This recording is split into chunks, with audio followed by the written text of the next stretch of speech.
Bonjour mes chers, je suis Jeanne Dupont, j'ai 75 ans, et aujourd'hui je vais vous raconter comment ma vie a basculé et comment j'ai réussi à rebondir quand je m'y attendais le moins.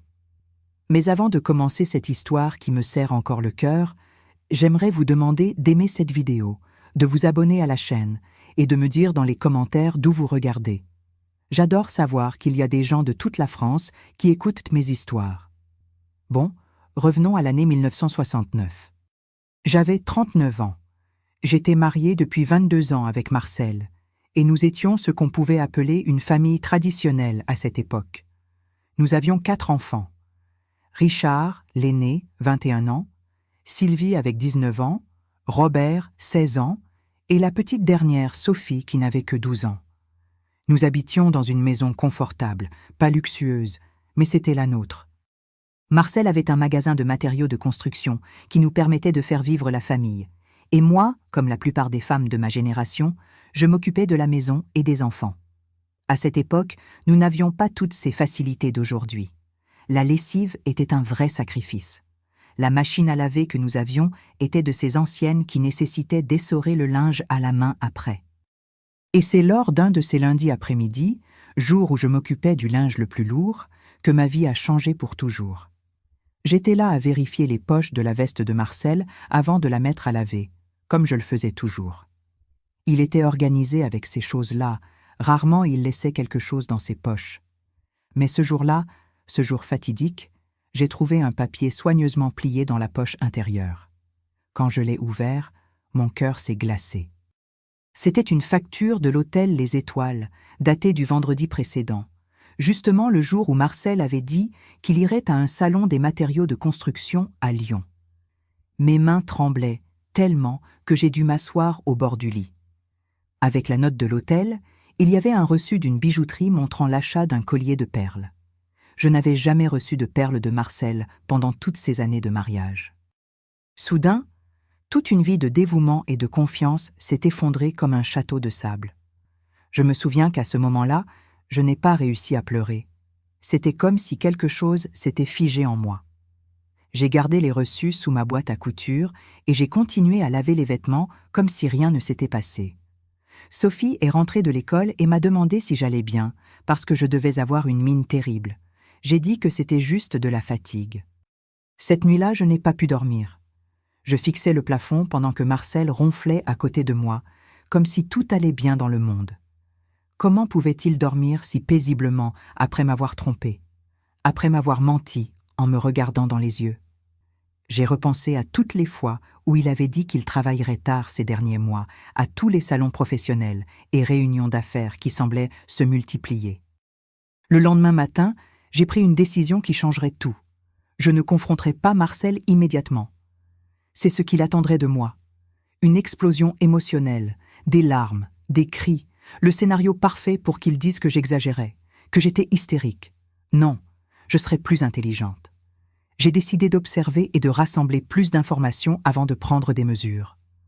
Au cours des semaines suivantes, j'ai commencé à faire plus attention.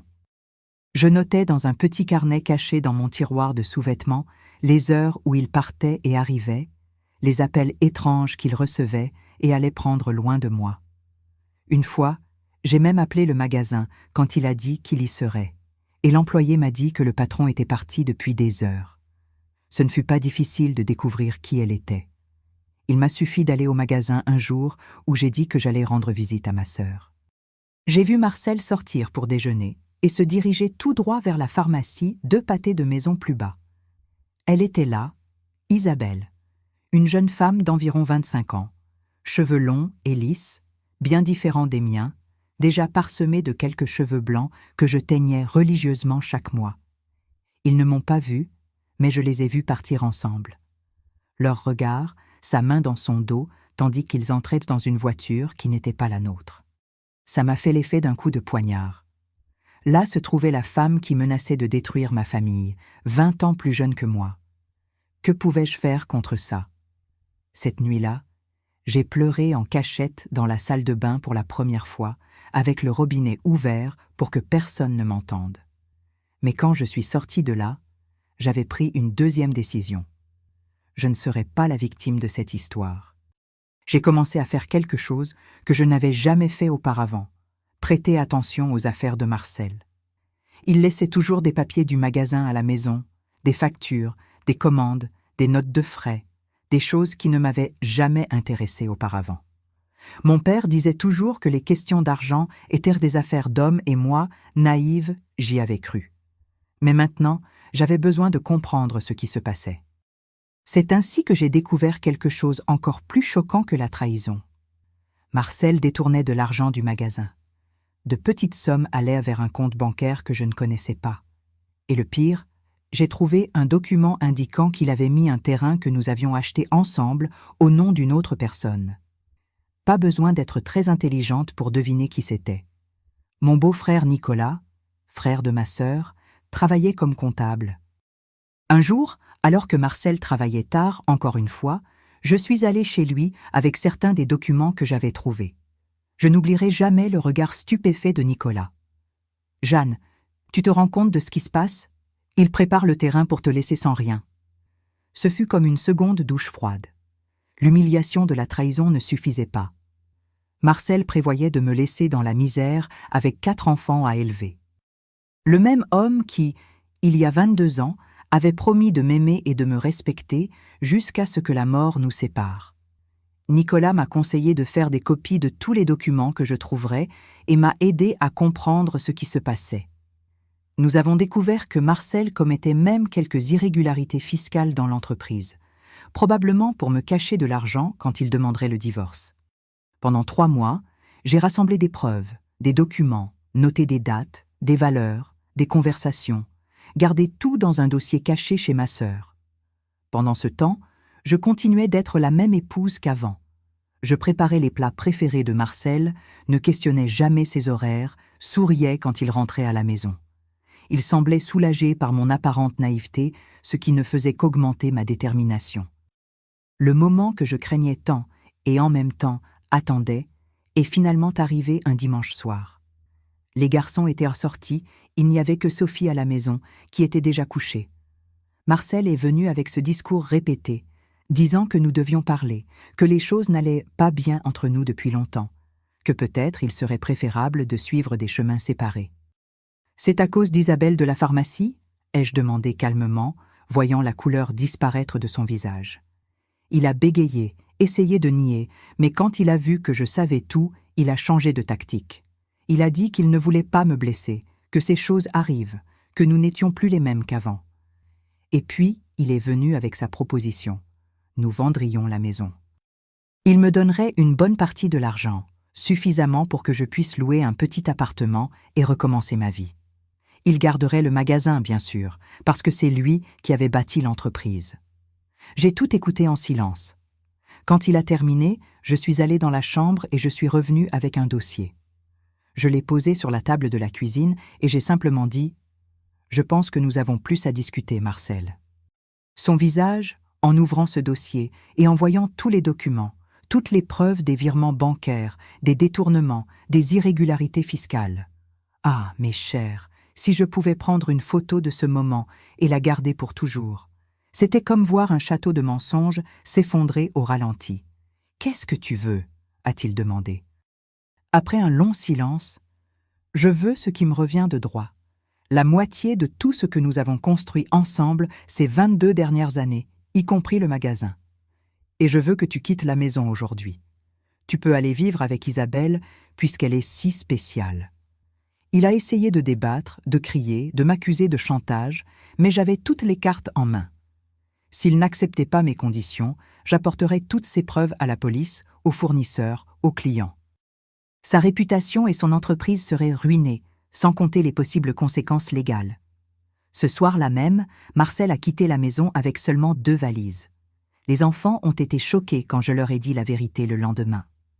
Richard, mon aîné, voulait aller après son père pour lui casser la figure, mais j'ai réussi à le calmer. J'ai dit que la meilleure vengeance ne serait pas par la violence, mais par le succès. Et ainsi a commencé le chapitre le plus difficile et, en même temps, le plus gratifiant de ma vie.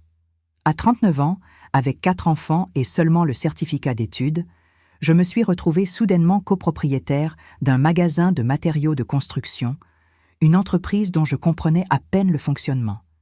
Mais comme ma grand-mère disait toujours, « Jeanne, tu n'es peut-être pas la plus belle, ni la plus instruite, mais Dieu t'a donné une bonne tête et une détermination de fer. » C'était l'heure de prouver qu'elle avait raison. Et c'est ainsi, mes chers, qu'une simple facture d'hôtel trouvée par hasard dans une poche de veste a complètement changé le cours de ma vie. Mais l'histoire ne s'arrête pas là. Ce n'était que le début de mon voyage. Si vous voulez savoir comment j'ai transformé cette tragédie personnelle en la plus grande opportunité de ma vie et comment Marcel a fini par payer un prix beaucoup plus élevé qu'il ne l'imaginait, ne manquez pas la prochaine partie de cette histoire. Eh bien, maintenant je vais vous raconter comment j'ai pris en main un magasin de matériaux de construction sans avoir la moindre idée de comment fonctionnait cette entreprise. Imaginez donc, nous sommes en 1969, une femme séparée avec 4 enfants devant gérer une entreprise dans un environnement totalement dominé par les hommes. Si c'est difficile aujourd'hui, imaginez à cette époque. Pendant la première semaine après le départ de Marcel, j'ai à peine pu dormir. Je passais mes nuits à penser « Mon Dieu, où me suis-je embarqué ?»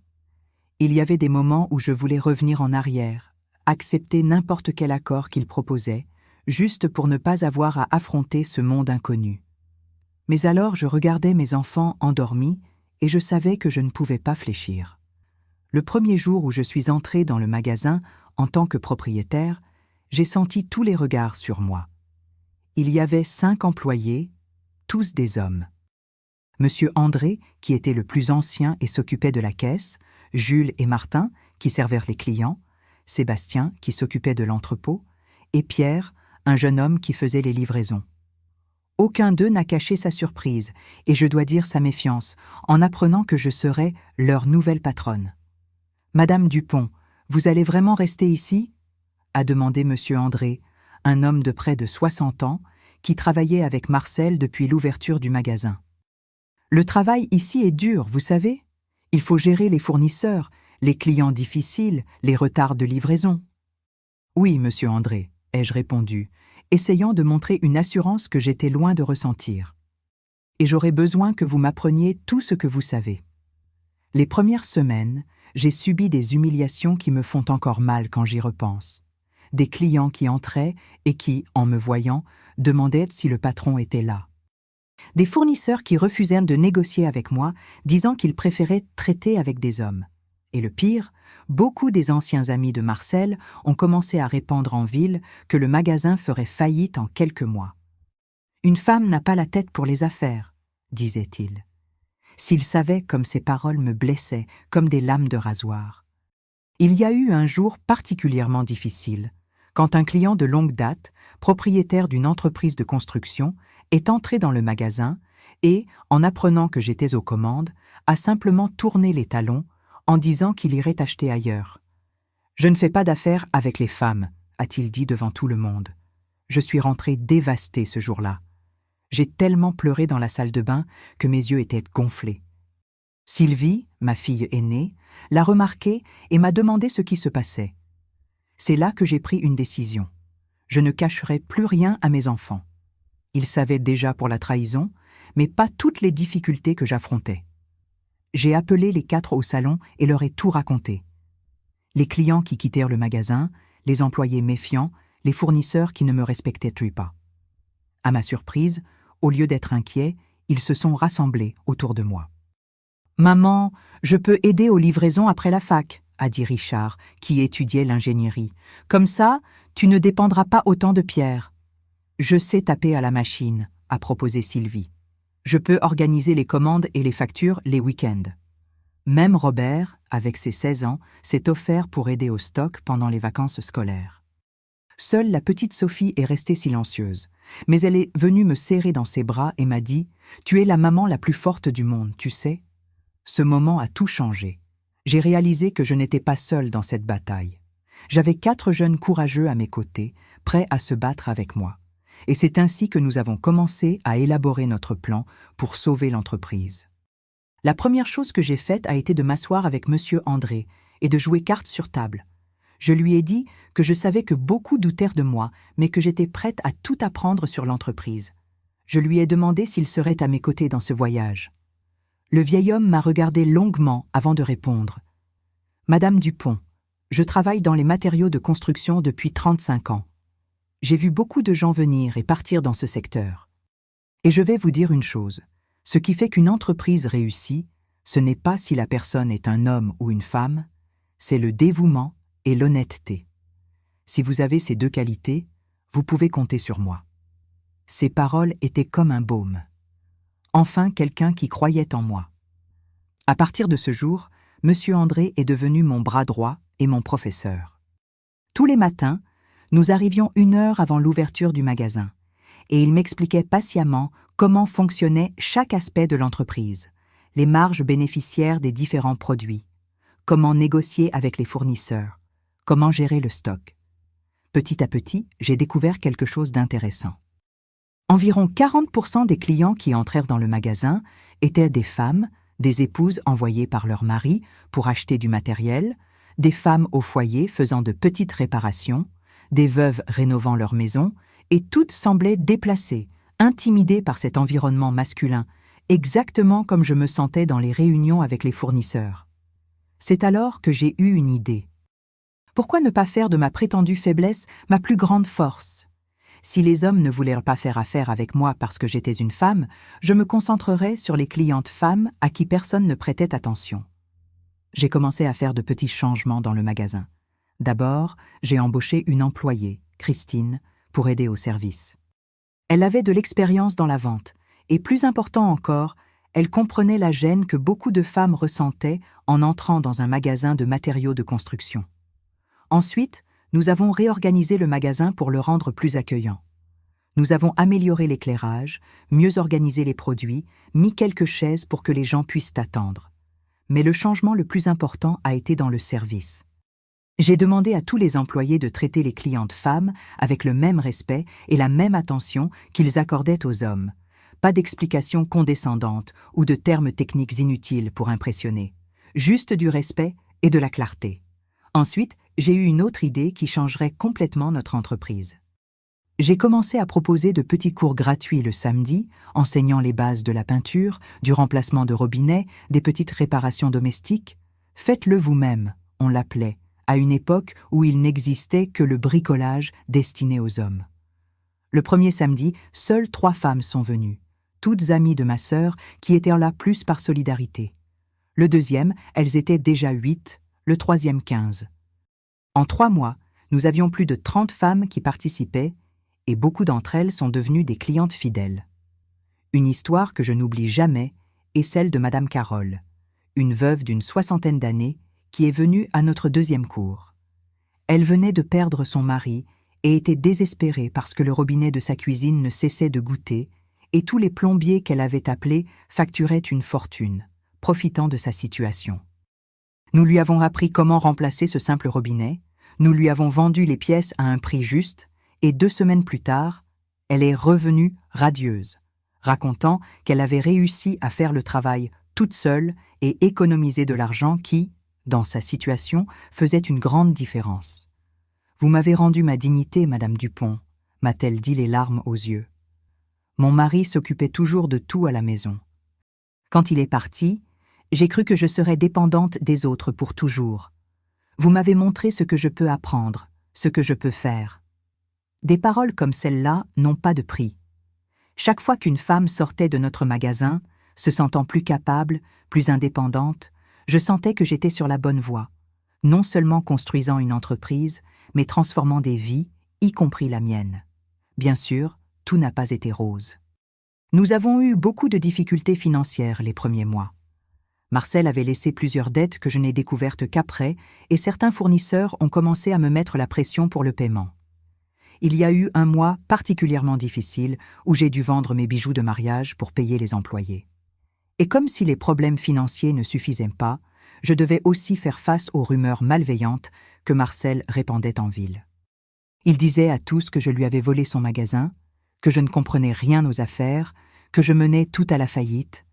Ça faisait mal d'entendre ces choses, surtout quand elles parvenaient aux oreilles de mes enfants. Mais vous savez ce qui est intéressant à propos du mensonge. Il a les jambes courtes. Pendant que Marcel parlait, je travaillais. Pendant qu'il répandait des rumeurs, je construisais une réputation solide auprès des clients.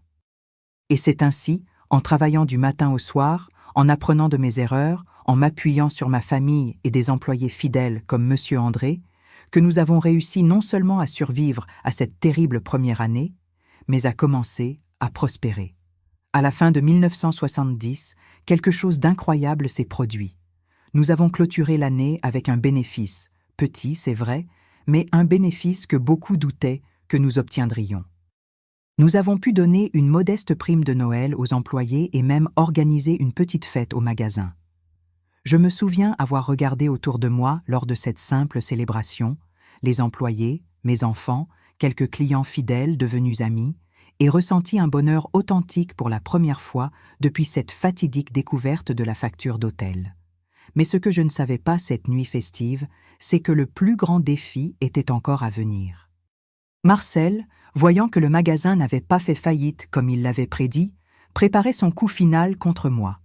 Et Isabelle, la jeune femme pour laquelle il m'avait quitté, serait une pièce clé dans ce plan qui a presque détruit tout ce que j'avais construit avec tant d'efforts. Maintenant, je vais vous raconter le moment le plus tendu de ce parcours. Quand Marcel a tenté de donner son coup final pour me prendre tout ce que j'avais conquis avec tant de sueur, nous étions à la mi-1971. Le magasin était sous ma gestion depuis près de 2 ans et, à la surprise de beaucoup, surtout de Marcel, non seulement nous restions ouverts, mais nous commencions à connaître une légère croissance. Notre clientèle féminine augmentait chaque mois, grâce aux cours de « Faites-le vous-même » et au traitement respectueux que nous offrions. Un mardi matin, j'étais en train d'organiser la caisse quand j'ai vu une voiture inconnue s'arrêter devant le magasin. Marcel, Isabelle et un homme en costume que j'ai découvert plus tard être leur avocat en sont descendus. Mon cœur s'est emballé. Depuis notre séparation, Marcel apparaissait rarement au magasin et quand il le faisait, c'était uniquement pour créer des problèmes. « Jeanne, nous devons parler », a-t-il dit avec ce ton arrogant que je connaissais si bien. « C'est une affaire sérieuse. Pouvons-nous utiliser le bureau ?» J'ai respiré profondément, essayant de ne pas montrer la nervosité que je ressentais. « Bien sûr, Marcel, Monsieur André, veuillez vous occuper du magasin quelques minutes. » Dans le petit bureau à l'arrière du magasin, nous tenions à peine à 4. Isabelle, maintenant avec une bague de fiançailles ostentatoire au doigt, évitait de me regarder directement. L'avocat a ouvert un dossier et a commencé à sortir des documents. « Madame Dupont », a-t-il commencé d'un ton formel, « je représente ici Monsieur Marcel Dupont dans une affaire concernant la propriété de ce magasin. Nous avons des documents qui prouvent que le transfert de propriété a été fait sous la contrainte et les menaces, ce qui constitue une extorsion. Mon client est disposé à résoudre cette affaire à l'amiable, évitant un procès qui serait désagréable pour tous. » J'ai senti le sang se glacer dans mes veines, non par peur des menaces, mais en réalisant à quel point Marcel pouvait être bas.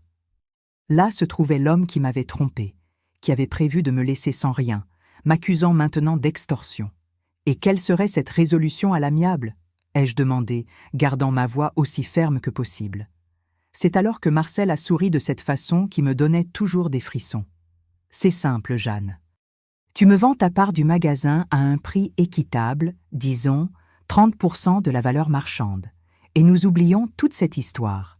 Sinon, nous devrons porter cela en justice. Et là, eh bien, tu sais à quel point ces choses sont longues et coûteuses. » Pendant qu'il parlait, j'ai remarqué Isabelle qui fouillait nerveusement dans son sac, visiblement mal à l'aise avec la situation.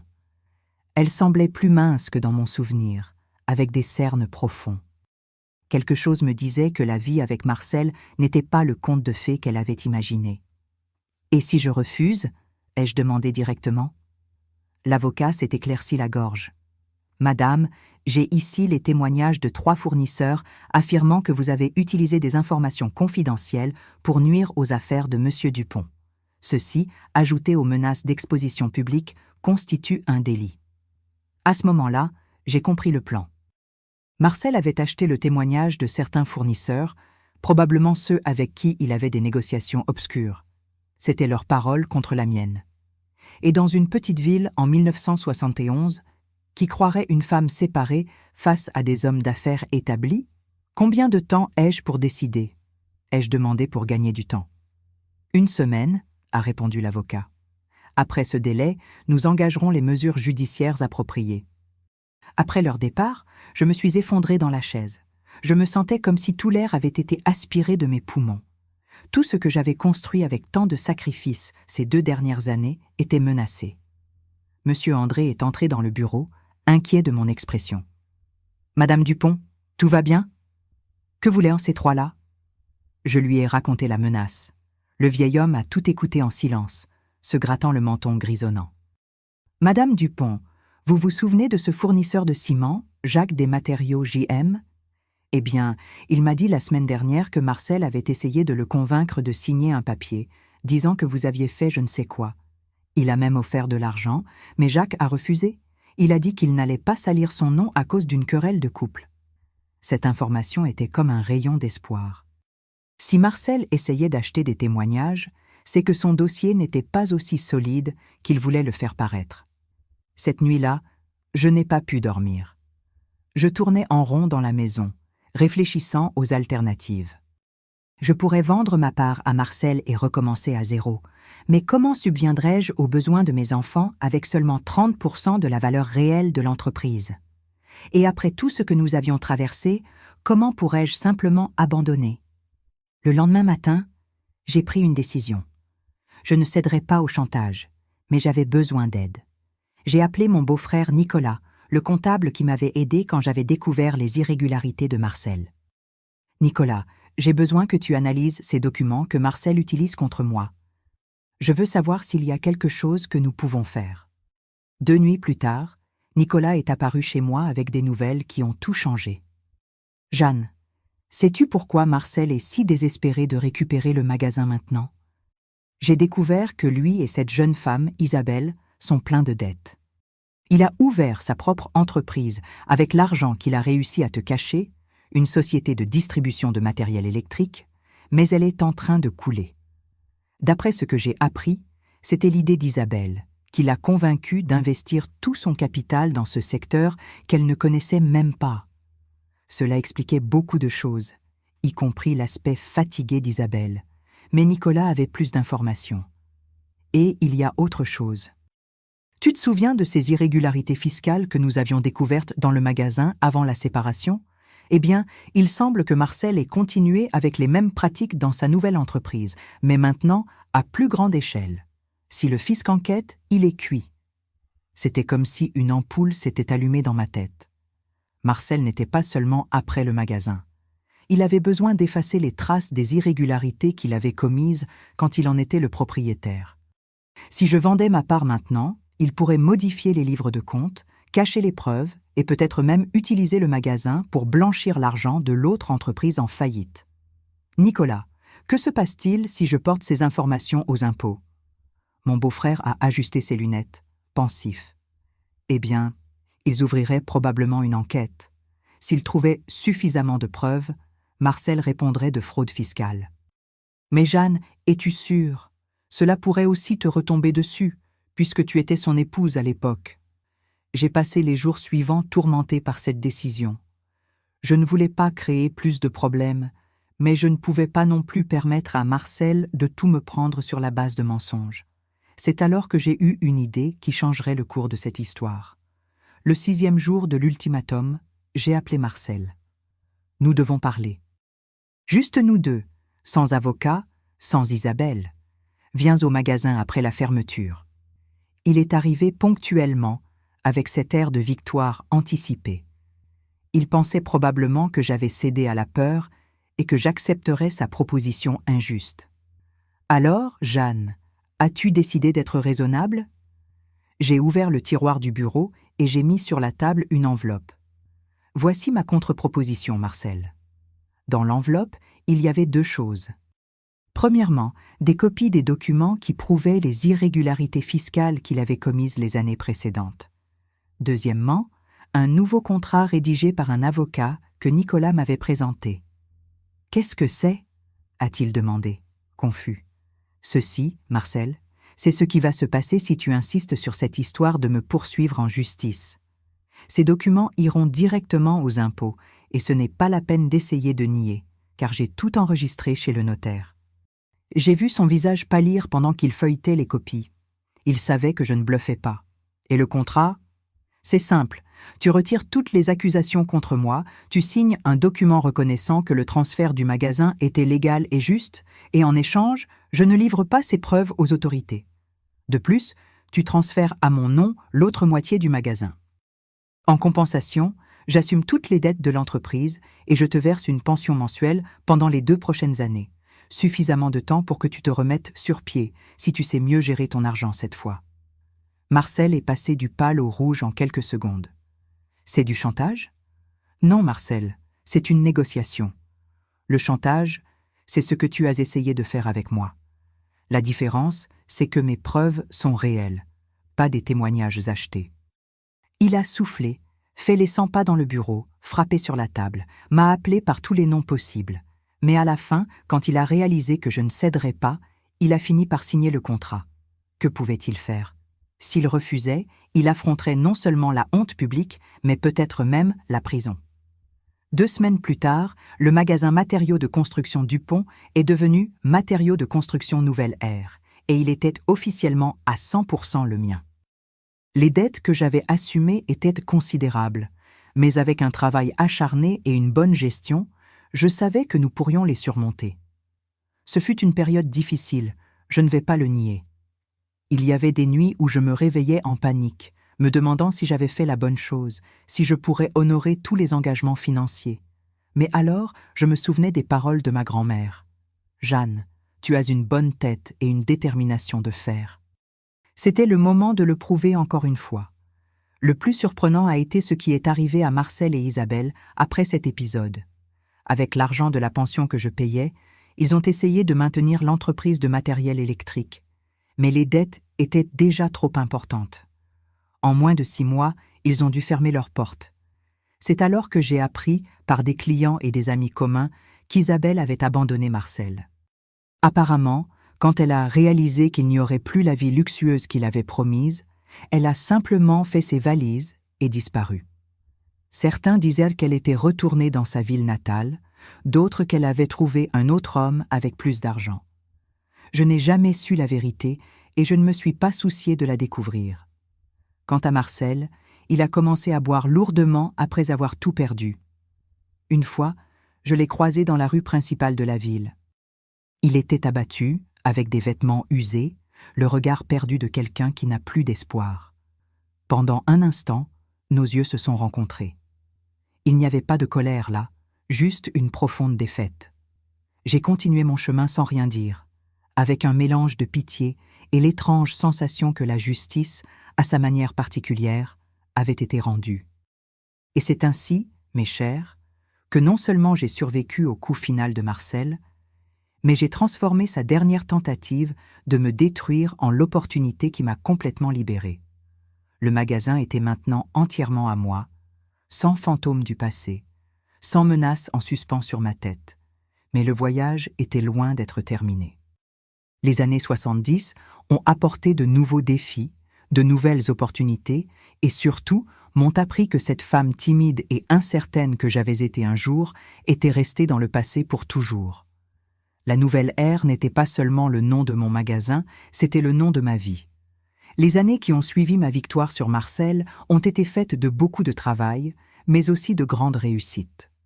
Nous entrions dans les années 1970, une période de croissance économique en France qu'on appelait les 30 Glorieuses. Notre ville s'agrandissait.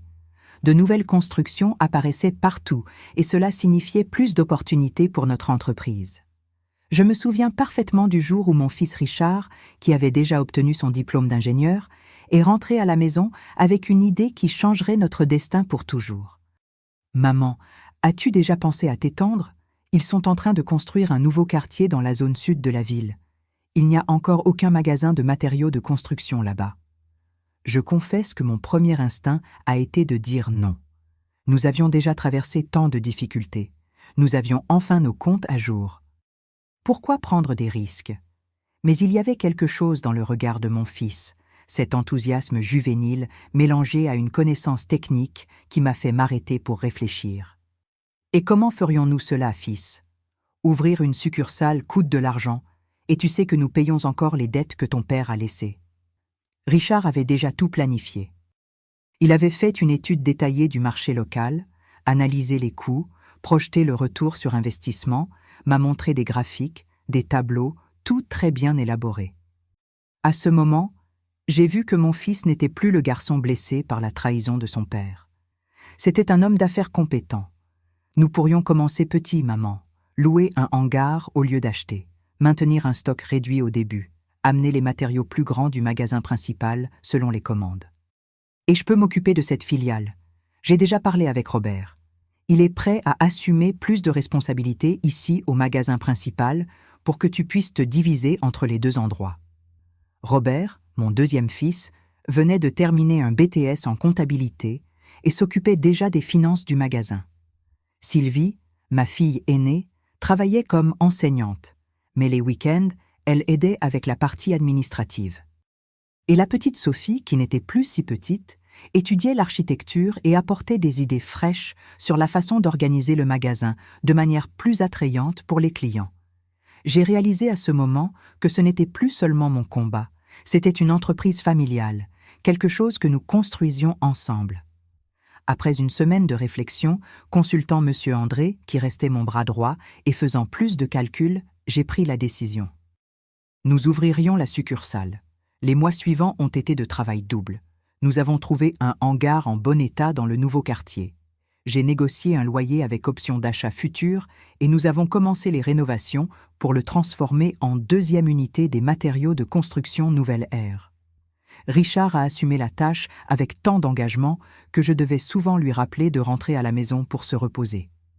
L'inauguration de la succursale a eu lieu en mars 1974. Nous avons fait une petite fête avec des boissons et des petits fours pour les clients. Rien de trop extravagant. Je n'ai jamais été du genre à faire étalage. Mais il y avait une immense fierté dans ma poitrine quand j'ai coupé le ruban à l'entrée du magasin aux côtés de mes 4 enfants. 5 ans plus tôt, j'étais une femme au foyer trompée et désespérée. Maintenant, j'étais chef d'entreprise avec 2 magasins. Ce que nous ne savions pas ce jour festif, c'est que, non loin de là, Marcel observait tout depuis l'intérieur de sa vieille voiture. Une cliente l'a vu et me l'a dit plus tard. Elle a dit qu'il est resté là, immobile pendant presque 1 heure, juste à regarder avant de partir tête basse. La vie de Marcel après notre séparation a été une spirale descendante qui, je l'avoue, m'a parfois fait pitié. Après qu'Isabelle l'ait abandonné, emportant le peu d'argent qui restait, il a essayé plusieurs petites entreprises, a vendu des assurances, a travaillé comme commercial, a même essayé d'ouvrir un bar. Rien n'a fonctionné. L'alcoolisme, qui était modéré avant, est devenu sévère. Il a commencé à apparaître ivre dans des lieux publics, causant des scènes embarrassantes. Nos enfants aînés ont coupé contact avec lui après qu'il soit apparu ivre à la remise des diplômes de Robert. Seule Sophie, toujours au cœur tendre, maintenait un certain contact, lui rendant visite occasionnellement dans la petite chambre qu'il louait à l'arrière d'une pension. C'est par elle que j'ai appris que Marcel avait des problèmes de santé. La consommation excessive d'alcool avait affecté son foie et il pouvait à peine travailler. Il n'avait pas d'assurance santé dépendant du système public pour les traitements. « Maman, il a demandé si tu pourrais l'aider. »« Il n'a même pas d'argent pour les médicaments, » a dit Sophie un soir, les yeux embués. Cette demande m'a prise par surprise. Après tout ce que Marcel avait fait, après comment il avait essayé de me détruire, maintenant il venait demander mon aide. Ma première impulsion a été de refuser. Pourquoi devrais-je aider l'homme qui m'avait trompé, qui m'avait humilié, qui avait essayé de me laisser dans la misère? Mais alors j'ai regardé Sophie, j'ai vu la compassion dans ses yeux et je me suis souvenu de ma propre mère qui disait toujours « Jeanne, la meilleure vengeance n'est pas de voir l'autre souffrir, c'est d'être heureuse malgré lui. » Le lendemain, je suis allée à la banque et j'ai ouvert un compte d'épargne. J'ai déposé une somme modeste suffisante pour couvrir les médicaments et la nourriture de base pendant quelques mois et j'ai donné la carte à Sophie pour qu'elle la remette à son père.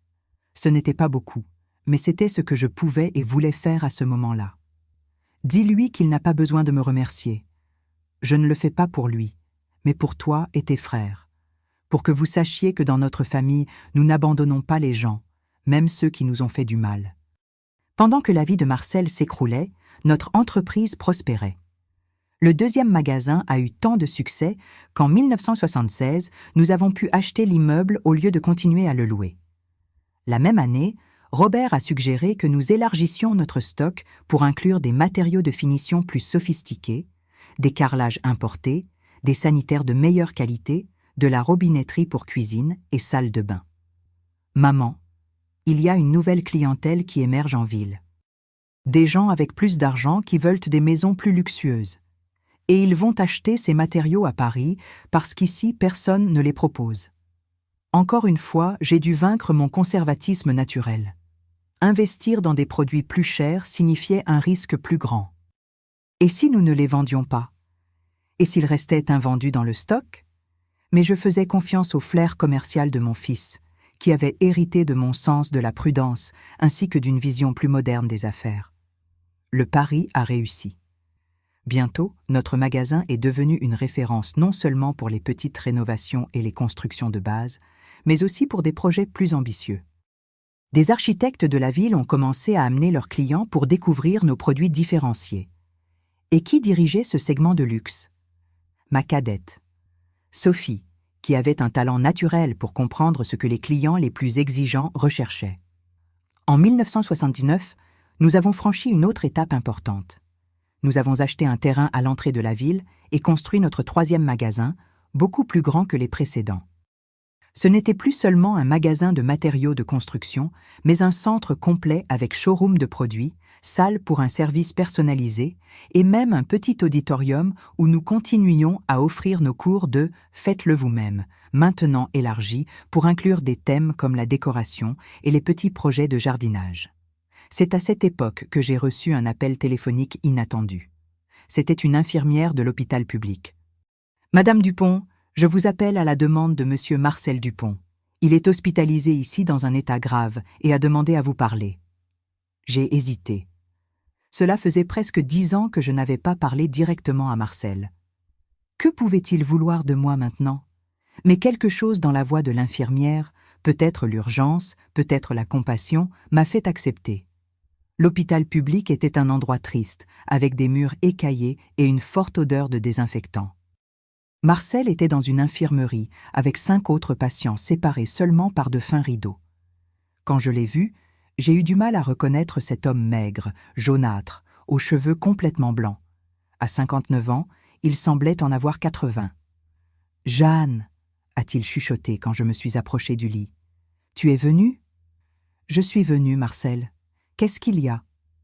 Il a essayé de se redresser dans le lit, gémissant de douleur avec l'effort. Les médecins disent que mon foie est détruit. Je n'ai pas beaucoup de temps. Je n'ai pas su quoi dire. Malgré tout, c'était l'homme avec qui j'avais passé 22 ans de ma vie, le père de mes enfants. Je voulais te demander pardon, a-t-il continué d'une voix faible. Pour tout, pour Isabelle, pour les mensonges, pour avoir essayé de te prendre le magasin. J'ai été un imbécile. J'ai jeté aux ordures la meilleure chose que j'avais dans la vie, notre famille. Je suis restée silencieuse, absorbant ces paroles qu'années auparavant, j'aurais tout donné pour entendre. Maintenant, elles semblaient arriver trop tard. Tu as réussi, Jeanne. Tu as prouvé que j'avais tort. Une femme pouvait bien gérer une entreprise et mieux que moi. Pendant que j'ai tout perdu, tu as construit un empire. Ce n'est pas un empire, Marcel. Ce sont juste 3 magasins. Pour moi, qui n'est rien, ça ressemble à un empire. Il a souri tristement. Les garçons sont venus me voir hier, même Richard, qui avait juré qu'il ne me parlerait plus jamais. Je pense qu'ils savent que c'est l'adieu. Je suis restée avec lui encore 1 heure. Nous avons peu parlé, mais il y avait une étrange paix dans ce silence. Quand je me suis levée pour partir, il a tenu ma main. Merci pour l'aide que tu envoyais par Sophie. Je savais qu'elle venait de toi, même si elle ne l'a jamais dit. Tu as toujours été meilleure que moi, Jeanne. 3 jours plus tard, Marcel est décédé à cause de complications de la cirrhose du foie. Nous avons fait des obsèques simples, avec la présence des enfants, quelques parents et peu d'amis qui maintenaient encore contact avec lui. Pendant que j'observais le cercueil descendre dans la terre, j'ai pensé à l'ironie de la vie. L'homme qui un jour m'avait considéré comme jetable parce que j'étais plus âgé, qui m'avait échangé contre une femme 20 ans plus jeune, partait à 59 ans, tandis que moi, à 49 ans, j'étais au sommet de ma vie, tant personnelle que professionnelle. Je n'ai pas ressenti de joie à sa mort, juste la constatation que la vie a sa propre façon de faire justice. La vraie vengeance n'a pas été de voir Marcel au fond du gouffre, ça a été de reconstruire ma vie de façon si réussie que sa trahison est devenue seulement un chapitre, pas la fin de mon histoire. Et ce chapitre était définitivement clos. C'était l'heure de regarder vers l'avant, vers la décennie 1980 qui approchait, apportant de nouveaux défis et opportunités pour les affaires et pour moi, qui à 49 ans était prête à vivre la meilleure phase de ma vie. Avec la mort de Marcel en 1979, j'ai senti qu'un cycle se fermait définitivement. Les ressentiments que je gardais encore, même inconsciemment, ont été enterrés avec lui. C'était comme si un poids avait été retiré de mes épaules, me permettant de regarder vers l'avenir sans les ombres du passé. Nous sommes entrés dans la décennie 1980 avec 3 magasins fonctionnant bien et une équipe de près de 40 employés. Mes enfants étaient une partie fondamentale de l'entreprise. Richard s'occupait de l'expansion et des nouveaux projets. Robert administrait les finances. Sophie dirigeait le secteur des matériaux de finition et de design.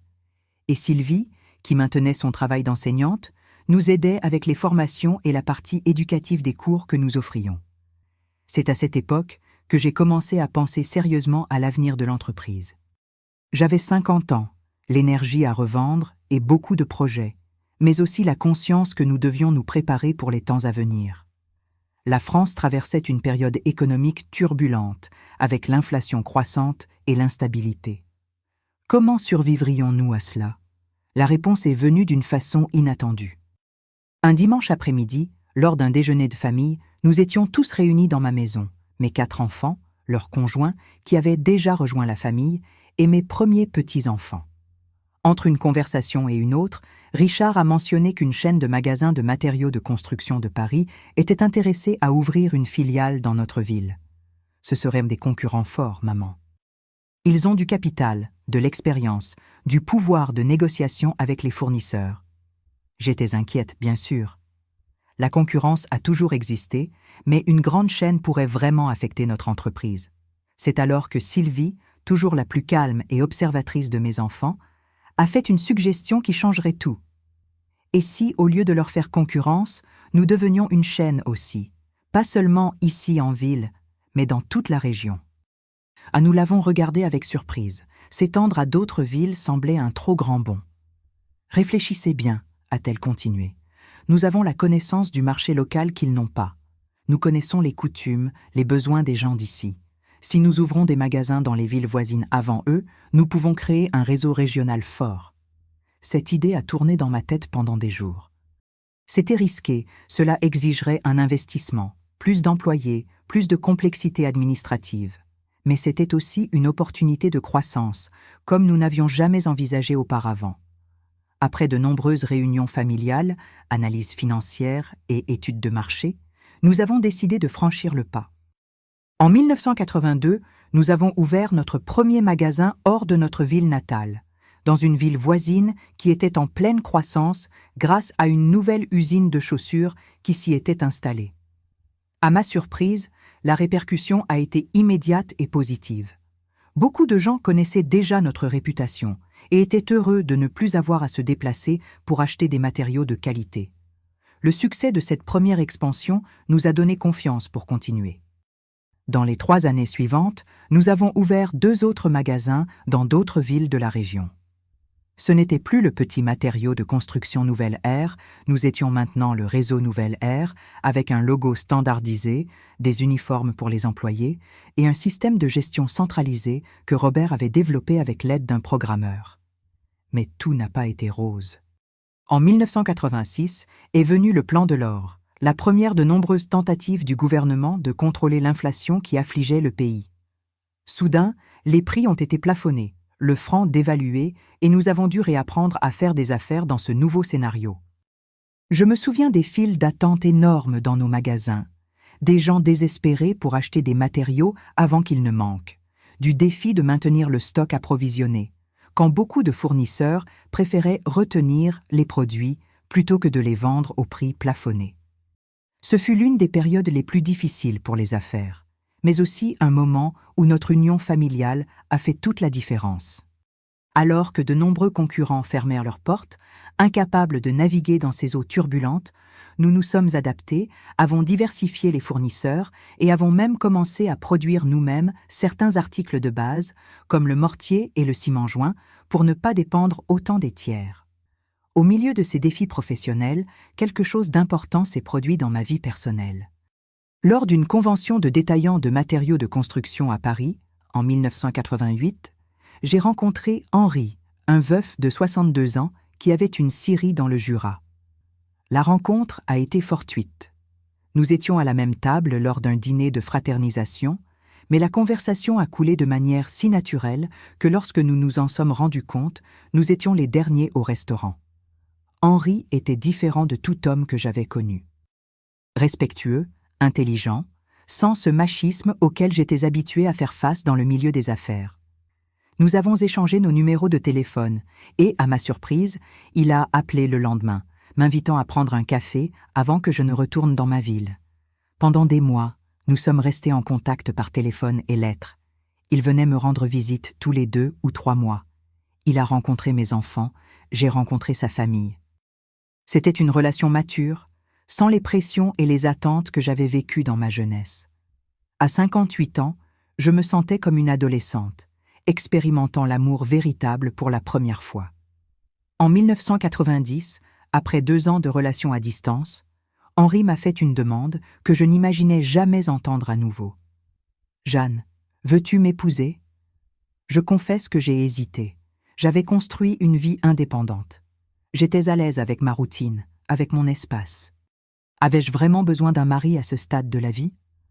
Mais la tendresse, la compagnie et le respect qu'Henri m'offrait étaient différents de tout ce que j'avais expérimenté. Nous avons décidé de faire quelque chose d'inhabituel pour l'époque.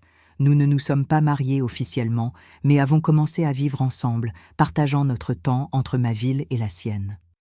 Ce fut un scandale pour certains, bien sûr. Une dame de mon âge, en concubinage, comme il disait. Mais la vie était trop courte pour me soucier de ce que les autres pensaient. Avec Henri à mes côtés, je suis entré dans la décennie 1990 avec une nouvelle énergie. Le réseau Nouvelle Ère continuait de s'agrandir, comptant maintenant 8 magasins répartis dans toute la région. Richard, qui s'était révélé être un visionnaire dans les affaires, a suggéré que nous diversifiions nos activités. « Maman, nous avons déjà un réseau de magasins bien établi, et si nous entrions également dans le domaine de la promotion immobilière, construire des maisons et de petits immeubles en utilisant nos propres matériaux. » La société Nouvelle Ère Immobilier est née en 1992 avec un projet pilote de 20 maisons populaires dans un quartier en expansion. Ce fut un succès immédiat. Les maisons ont été vendues avant même d'être terminées. D'autres projets ont suivi, de plus en plus ambitieux, toujours avec la marque de qualité que nous avions établie au fil des ans. En 1995, à 65 ans, j'ai pris une décision importante. Je transmettrai la présidence du groupe à Richard, tout en restant actionnaire majoritaire et présidente du conseil. Il était temps de ralentir le rythme, de profiter davantage de la vie avec Henri, de découvrir des endroits dont j'avais toujours rêvé. Notre premier grand voyage a été au Portugal, terre de mes grands-parents. J'ai pleuré en posant le pied sur ce sol, pensant au parcours qui m'avait mené jusque-là, de la simple fille de province à la femme d'affaires qui pouvait voyager pour découvrir ses racines. D'autres voyages ont suivi.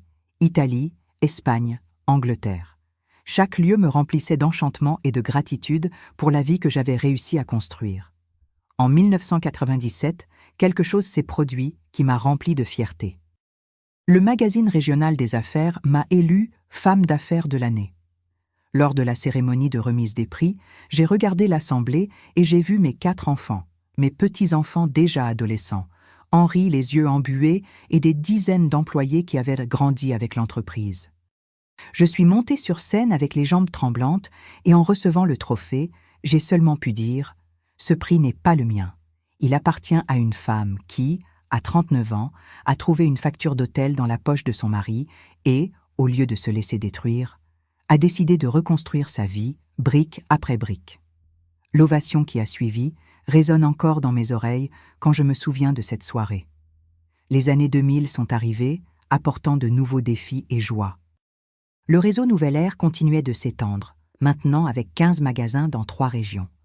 La société immobilière avait des projets de plus en plus sophistiqués, y compris notre première résidence de luxe.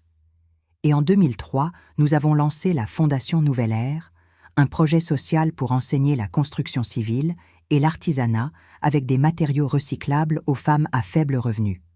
Une façon de rendre à une société qui, malgré les préjugés, m'avait permis de prospérer. Henri a été mon compagnon fidèle pendant 18 ans, jusqu'à ce qu'une crise cardiaque fulgurante l'emporte en 2006. Ce fut une perte dévastatrice, mais les années à ses côtés m'avaient appris que l'amour véritable enrichit l'âme de façon qui demeure même après le départ physique. Ses enfants et petits-enfants sont restés proches de moi, élargissant encore ma déjà grande famille. Aujourd'hui, à 75 ans, je regarde en arrière avec la sérénité de quelqu'un qui sait qu'elle a vécu intensément chaque phase de sa vie.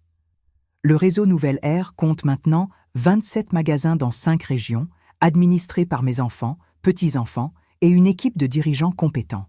La société immobilière a déjà construit plus de 50 projets, et la fondation a déjà formé plus de 2000 femmes, dont beaucoup ont ouvert leurs propres entreprises. J'habite dans une maison confortable, mais pas luxueuse. Je n'ai jamais été du genre ostentatoire. Ma plus grande richesse, ce sont les personnes autour de moi.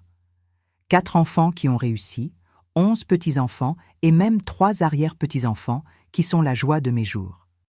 Je continue à participer au conseil d'administration de l'entreprise, plus par plaisir que par nécessité, et je consacre une grande partie de mon temps à la fondation, partageant avec d'autres femmes la leçon la plus précieuse que j'ai apprise. Il n'est jamais trop tard pour recommencer. Si vous traversez un moment difficile, si vous vous sentez trahi, abandonné, sous-estimé, souvenez-vous de mon histoire. La facture d'hôtel que j'ai trouvée ce jour-là aurait pu être la fin de mon monde, mais j'ai choisi d'en faire le début d'un nouveau voyage. Et vous pouvez faire de même. La vraie victoire n'est pas de voir l'autre tomber, mais de s'élever si haut que le passé devient simplement une marche dans l'escalier que vous avez construit. C'est la leçon que je veux vous laisser. Merci de m'avoir accompagné dans ce voyage de 5 décennies raconté en quelques minutes.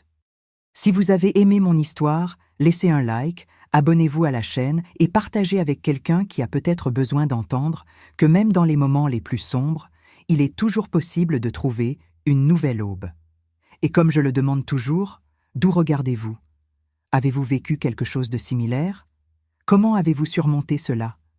J'aimerais beaucoup lire vos commentaires et, qui sait, m'inspirer de vos histoires aussi. Une grande accolade de cette dame de 75 ans qui a appris que la vie commence vraiment quand on décide de prendre les rênes de son destin.